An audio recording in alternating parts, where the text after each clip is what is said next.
that, when we deal with any kind of adjustment, there's going to be growth.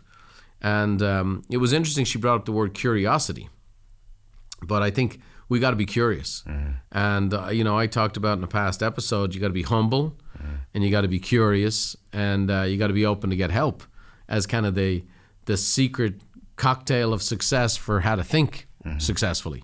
And it was interesting. I could see that thread in what she was talking about. So we don't like the uncertainty. We're bad at predicting it. So we should just kind of, hey, let's just wait and see here. And then at the end of the day, no matter what whether this goes one way or the other, there's going to be growth at the other side of it.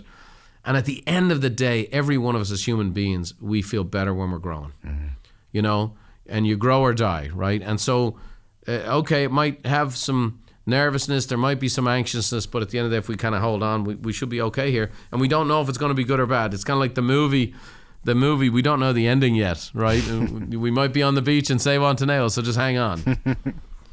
I loved what she said about relying on past experiences to navigate change, as she was talking about, things that she's faced. And then she one day she sat back and she just thought to herself, I haven't faced this particular situation before.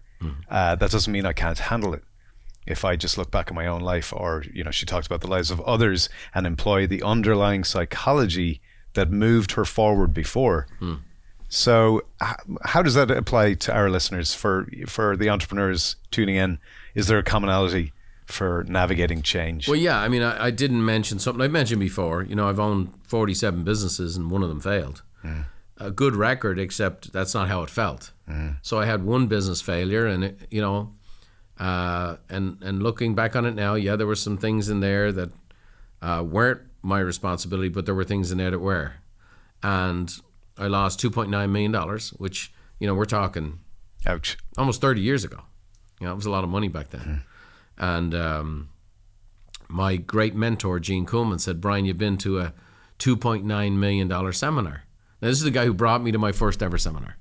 He brought me to hear Zig Ziglar and Jim Rohn and Tommy Hopkins, and he got me introduced to personal growth. He was the first guy to do it, the great Gene Kuhlman. That was a great way of digesting it, I'm sure. Well, he was a brilliant guy. Here's why. Gene was 30 years older than me, and he'd been there and done that. He'd had a lot of changes in his life, right? He'd lived out what Maya's podcast is about every week, and he knew if I took the time to digest it, and it's kind of like, what were my patterns? How did I get into that? What red lights did I run? And then what would I do differently next time? Here's the truth of the matter. The greatest gift, in hindsight, just like Maya talked about, in hindsight, she had all this vision for herself as a young person. But in hindsight, for me, Buffini Company, which has become this, almost 3-decade, best in brand, remarkable organization. And I talk about it. It has my name on it.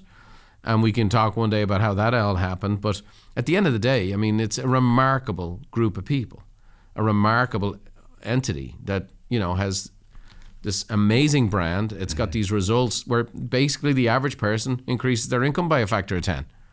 And but most people, when they're asked, they've been clients for 20 or 25 years ago, yeah, it's just changed my life. The reason I'm here is change my life. And once in a while they say, oh yeah, and I make a lot more money too.